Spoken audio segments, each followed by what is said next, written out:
I've been struggling to find anything in the news to rant about, at least in a light-hearted manner. The news is very depressing at the moment. There's multiple wars going on, a huge surge in anti-Semitism and anti-white racism. There's a story about trans women breastfeeding, which if you've not read that, I'll touch on it very briefly. Basically, if a man is given a big enough cocktail of drugs, he's able to grow breast tissue and lactate. Now, the issue is that one of the chemicals in this cocktail is known to cause arrhythmia, an irregular heartbeat. And of course, if someone is breastfeeding a child, they're passing that chemical on to the infant. The welfare of the child doesn't enter into this story at all. It's also a few sick perverts can indulge their fetish to pretend to be a real woman. If it was about the welfare of the child, it's a rough start to life. Born into the world screaming, torn away from your natural mother, latched onto a tit that shouldn't be there with the prospect of having a heart attack. Welcome into the world, little one. So I thought today we could remind ourselves that we are good people. And we'll do that by meeting some people who, in my opinion, YouTube, my opinion, not an allegation, some people who are truly fucking terrible. We'll meet 4 of them. 2 of them have gained fame through their awfulness, and all of them are so far up themselves they're in danger of choking on their own arseholes. So we'll begin with, in my opinion, the worst, and they'll gradually get better. We'll ease our way out of this. Let's begin with the latest from Jeffrey Marsh. If you're not familiar with Jeffrey, he says he's trans, but it's not clear what he's transitioning to. In my opinion, once again, he comes across as a very creepy bloke who likes wearing women's clothing. And there's been controversy around Jeffrey, because he's made a number of videos where he encourages young children to go zero contact with their families and that he'll be their family. Nods! And last year was frantically deleting TikToks after it emerged that he'd set up a Patreon where he could speak to young children in private about any subject whatsoever. But it is alleged YouTube, that the anything was almost always sexual in nature. I don't know why. I'm trying to remember, what's it called when someone working in a stable is taking care of the appearance of a horse? Grooming. Anyway, on a completely unconnected level, here's the latest from Jeffrey. Let me tell you something about LGBTQ rights, about trans rights. This is only going in one direction. You will respect us. You can be upset. You can be angry. You can think it's unfair. You can feel like we're stealing something from you. But it's still only going in one direction. You will respect us. So Jeffrey talks about respect. Firstly, respect is earned, not given. And I find it hard to respect someone who goes out of their way to talk to young kiddies behind their parents' backs and then tells said kiddies that their parents don't love them. Now, he has been clever by saying LGBT people. He's put himself into a group which historically were very oppressed. And I do respect the vast majority of LGBT people, but Jeffrey, I don't respect you, pal.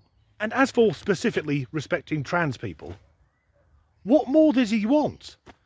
I think the vast majority of trans people, of which I do not think Jeffrey is one, again, in my opinion, he's a predatory, cross-dressing nut job. The vast majority of trans people are just trying to live their own lives like the rest of us. The issues arise when they cause problems for themselves, when biological men try and compete in women's sports or go into female-only spaces. Being pro-female is not the same as being anti-trans. And as for the L's, G's and B's, yes, sadly, there will always be a few homophobic dickheads who are usually very insecure about their own sexuality. But for the most part, at least in the Western world, I think usually a person's sexuality only becomes an issue if they choose to make it an issue. I mean, I'm a straight guy, but I've been an advocate for gay rights, well, when it was still called just gay rights. I've got a tattoo of Freddie Mercury, a man who was very famous for being extremely enthusiastic in the company of other men. And recently, I've posted a few videos about why there should be safe spaces for homosexual women, lesbian bars and such like. In particular, that gay women should be able to go out without getting hassled by deranged men who think that putting on women's clothing makes them lesbians. And once again, I have to give my thanks to the homosexual female community. I'm a huge fan of sapphic art films. Art is subjective. Some people love the ballet, some go to the opera. I like watching pretty Asian ladies interfering with each other. Do you remember, during the pandemic, the insane conspiracy theory that there was a global cabal made up of Hollywood A-listers and their ilk, who were abducting and murdering children to drink their blood and harvest their adrenochrome? Utterly ridiculous.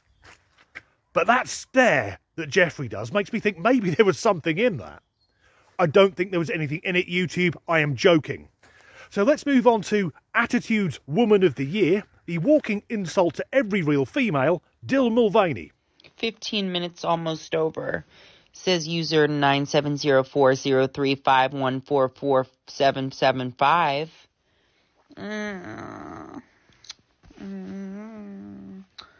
I'm just looking at my clock. I think it's been a little longer than 15 minutes, darling. And seeing that I'm slating things out 2 to 3 years from now that will come out in 2 to 3 years, I think it might be a little bit longer. Longest 15 minutes of your life. The first thing that strikes me is that Dylan has messed up here, because she, and I will say she because Dylan has got fucking good lawyers, she hasn't put the usual 2,000 filters onto the camera. The filters that transform someone who, if you can believe it, was born male into the stunning and brave woman we all know and love. And lately I've noticed that Dylan's mood swings are getting more and more bizarre. Here, she has been triggered by some randomer saying that her fame won't last. I think this is a big issue for Dylan. Back before the transition and the days of girlhood thing, Dylan had been in a few YouTube videos, had appeared on television on a game show, and was also a Broadway actor. Back then he, because he was a he then, was just a gay man, an incredibly camp gay man. I mean, camp to the point that if Elton John saw him, I'm sure he'd say, Dylan, fucking rein it in a bit. I don't think being accepted as a woman is the big issue for Dylan. I think the big issue is Dylan needs to be famous. Next up is someone who I've tried to like because she comes across as very happy and bubbly, at least on the surface, but scratch that surface, there appears to be something much darker lying underneath. She's a TikToker who goes by the name Lesbian Snow White, and she is the queen of neo-pronouns. Not just they, them, or even zim, zer. The woman can pick fucking anything out of the air. Leaf and puddle, and she will then explain how to use them as pronouns. But today, she's giving advice to straight men. This is a message to cis men. I'm not too familiar with this interaction because I usually don't talk to cis men. However, I do feel like it's important. So hi sissies. No, just jokes.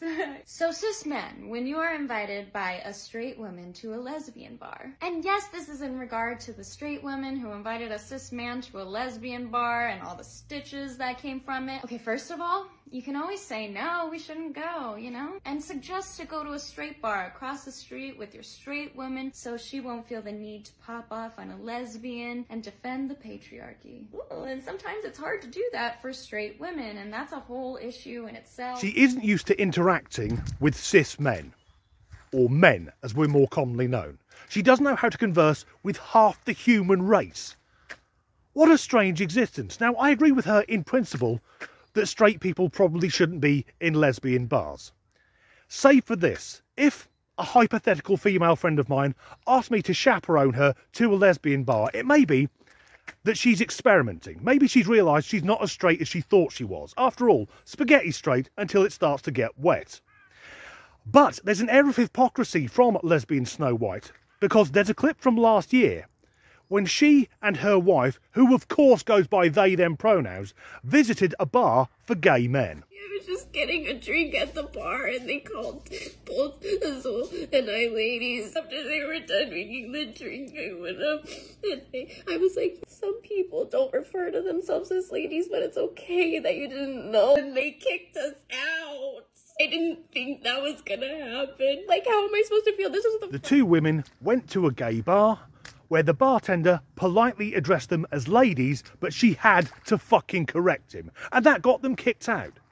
It says a lot when the gay bars aren't putting up with this shit.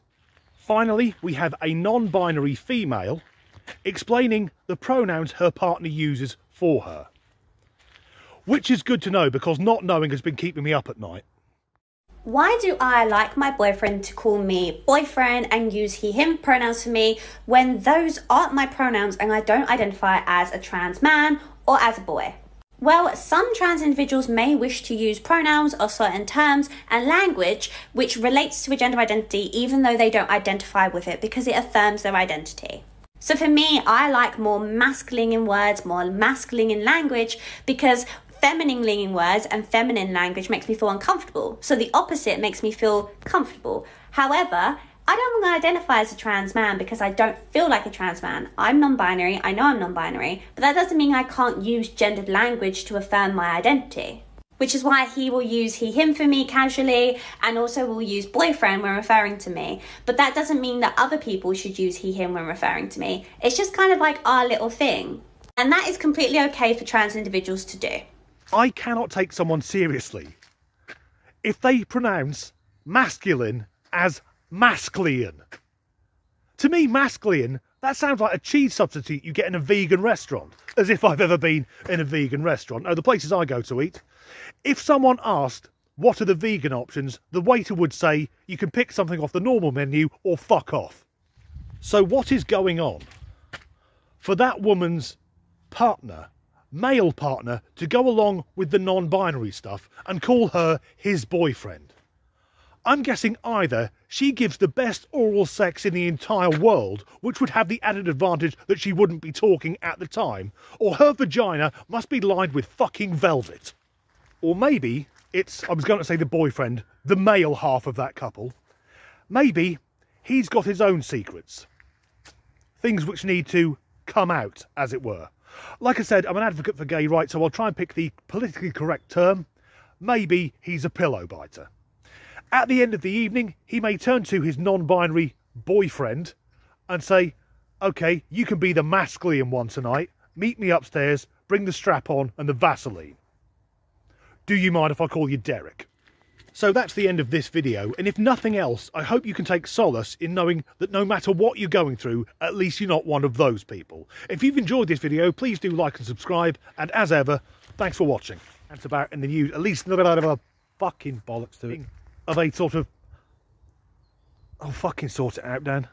Light-hearted, that's it. What we do today is we can remind ourselves that I've just stood in a fucking puddle. Ridiculous.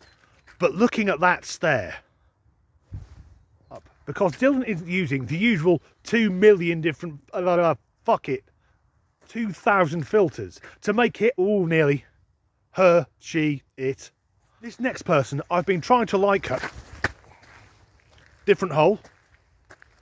Not like her different hole of this video. And if nothing else, I hope that you can, fuck. That's the end of this dog walker.